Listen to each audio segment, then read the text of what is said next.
Welcome back guys to another tutorial. This video will explain how this overbust curved neckline princess that was drafted and cut. So if you're a new subscriber, I welcome you to my channel. So let's get right into the video.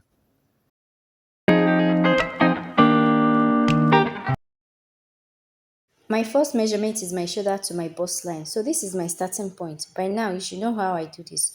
So my measurement from my shoulder to my underbust is 10.5. The next line is the underbust length of 13.5 inches and my waist 30. So I'm going to exhaust the whole length of the paper. So my full length is 24 inches. So the next thing I'm going to be taking is half of my shoulder measurement. So half of my shoulder is 7.5 inches. And from that point, I'll come down by 1 inch for my shoulder slope. Then for the neck, it's not necessary, but I'll mark 3 by 3 standard neck as a guide. So now I'll connect all the lines together.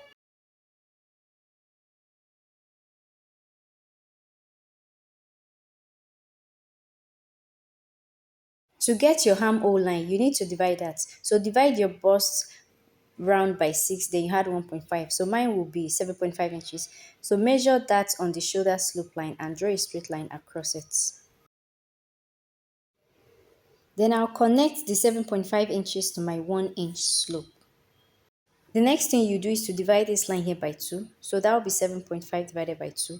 I'll mark 3.75, and at this point I'll come in by half inch and connect it to my armhole curve. Then I'll mark my round bust, but before that I'll label my pattern for clarity.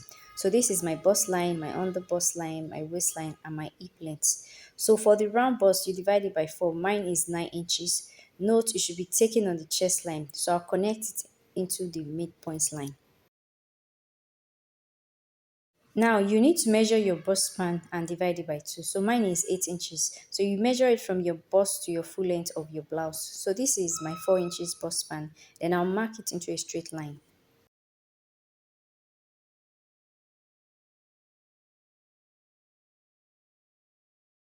Remember, we are drafting a princess dart, so I have a video similar to this. I'll drop the link. So there is a standard measurement for a range of bust round. So in order to take at that for the center front and side front to the full length. So if your bust falls within the range of 32 to 35, use 1.5 inches. For a bust 36 to 41, 2 inches. For a bust 42 to 45, 2.5. Then for a bust 46 and above, 3 inches. Alright?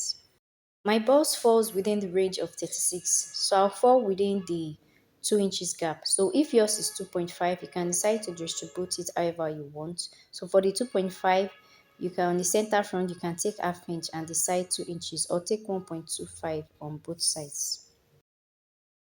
I'll mark 1 inch on both sides. I'll go ahead and connect the lines to the hemming.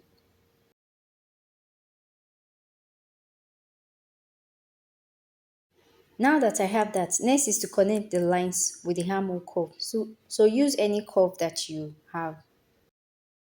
If you intend to use the big one that I have here, then you place the curve this way and do the same on the other side. So I love using this particular one. Then I'll curve it back to my bust line. I'll go ahead to measure what I have on my armhole line here. So watch where I'm going to start marking it from. So some prefer to take it straight, but I prefer to bend mine over to get the accurate measurements. I have 9 inches for mine, so divide yours by 2. So I have 4.5 inches and I mark it at this point. Now that I have that, I'll connect it to the bust points. I'll use my armhole curve and connect it. So from the 4.5 inches mark, I'll take half inch on both sides for that. That's to avoid gaping. Then this half inch is not for everyone. So my size, I might use half inch. For bust 40, you can take 0.75. Then for a big size, you can mark 1 inch. So this is not fixed. Then I'll connect the half inch back into the bust line.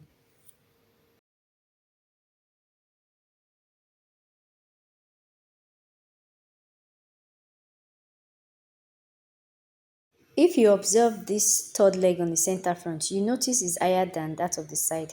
So here is shorter. So if I cut it to join it to the side front, it will be shorter. So to avoid this from happening, to make it balanced, you measure what measurement you took on both sides here and replace it by. So mine is half inch on both sides. So I'll add it back. So here is the 1 inch. So this will be my new armhole line. Inch will be added to my armhole. So watch how I'll connect it with my armhole curve. So the old one is no longer useful. Then you go ahead to divide your round circumference. My underbust round is 29.5. So once I divide it by 4, I'll have 7.3. Then I also replace back the 1 inch on both sides. Okay, so that's 2 inches. Then my round waist is 30. I'll measure 7.5. Then the 1 inch that I'll replace back. Then lastly my hip. My hip is 40. So once I divide it by 4, I'll take 10 inches and replace back the 1 inch that on both sides. For this curve part, I had to redraw this side properly because then I was a bit distracted. So it was too curved. So this will be the new line I'll be using. So it's time to connect all the points together.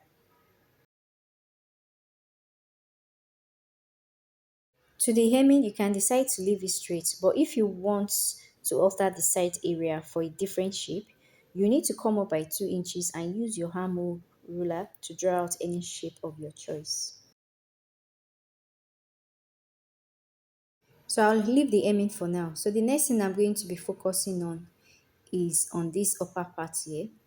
To create the curve at the upper area here, you decide from your neck area, you can measure 4 to 5 inches, or from your chest line, you can come up by your preferred length. So you can measure 5 to 6 inches. So whatever measurement you decide must be connected to this part of the center front.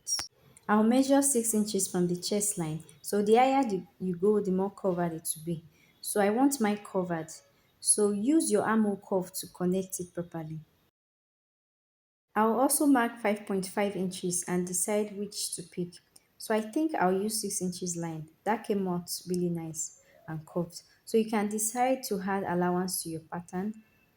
So for now, I didn't add any allowance. Now to the hemming part, I'll highlight that curve that I drew earlier.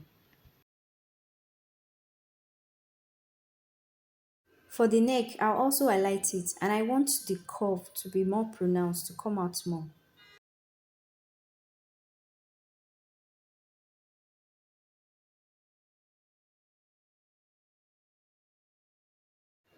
So now I'm going to just go ahead to cut out my pattern. So just watch how I'm going to do that.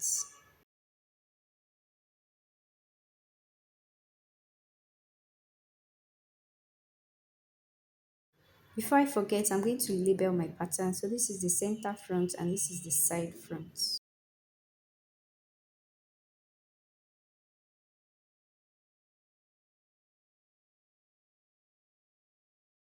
So here is the center front and the side front. So I'll put this aside. For the back pattern, the measurement you need are your shoulder to bust, shoulder to waist, and to the hip or full length. So I also have marked my zipper allowance of 2 inches after the half-inch line from my starting point. The next line I'll measure is half of my shoulder, so mine is 7 inches. Then I'll come down from that point for my 1 inch slope. Then for the neck width, I'll take 3 inches, then 1 inch depth, but you don't need that. I'll connect the 1 inch slope back to the neckline. Then I'll repeat the 7.5 inches for my chest line for the back also. So mark it into a straight line. So the next thing is the midpoint for my armhole. You divide it by 2 also. So I'll measure 3.75 inches. Then I'll come in by half inch. So it's just basically me repeating everything I took in the front pattern. Sorry, this is the 7.5 inches for the chest line. Then I'll mark a straight line for the length. For the bust round, take your measurements, then I'll mark 9 inches on the chest line, and right now I'll connect all the points with my curved ruler. Quickly, I'll label my line. So it's the bust line, the waistline, and the full length. So this is the zipper part, okay? I will highlight the zipper part so it can be clearly seen. I'll go ahead to measure out my nipple to nipple measurement of 4 inches. So that's after the zipper line. So this will be taken from the bust line to the full length. I'll connect all the lines. After you must have taken the nipple to nipple, next thing you measure will be the half-inch on both sides of your waist. Then you go up by 2 inches from your hip and connect all the points. Then divide your waist by 4. So my waist is 30 inches and I'll measure 7.5 inches. Then I'll replace the half inch on both sides. So that will be 1 inch. Then for my hip is 40, I'll mark 10 inches. So note that here. So I won't add back the 1 inch. I'll connect all the lines now. On the side back, also come up by 2 inches. So you place your curved ruler the exact way you did for the center front. You can also take your side pattern and place it on your side back to have exactly the same thing. Place your curve ruler the exact way you marked out your curve if you intend to add a bit drama to your hemming parts. On the zipper line on the waist length of your center back, come in by half inch for the zipper bulge. Then I'll connect it into the chest line and back to the hip. Then I will need to replace back the half inch on the waist. I'm supposed to have done that after dividing my waist round. So I'll mark the half inch back. So this will be the new line. So I'll bring out my center side and place it on the side back to see the alignments. With this new line, I'll need to adjust the side again.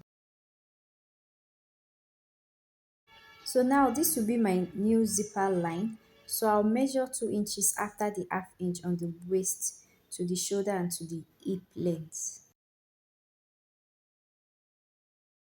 So this part will be cut off. Blend it to the upper part because we didn't touch it. Then for the neck, this part isn't necessary, so it's just a guide. So my neck will be 3 inches by 1. Then on the chest line, you can style the back as you desire. From the chest line, you can go up before drawing out your curve. I'll blend the half inch for the bulge I replaced back. Though some people might not want to add this half inch, but let's just add it for the sake of clarity. Then I'll highlight my curve for the back. So now it's time to cut my pattern.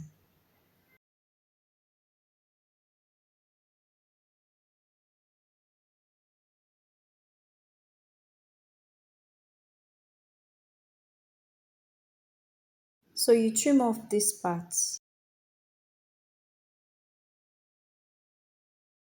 If you desire to cut this into, just mark a straight line at the upper part here.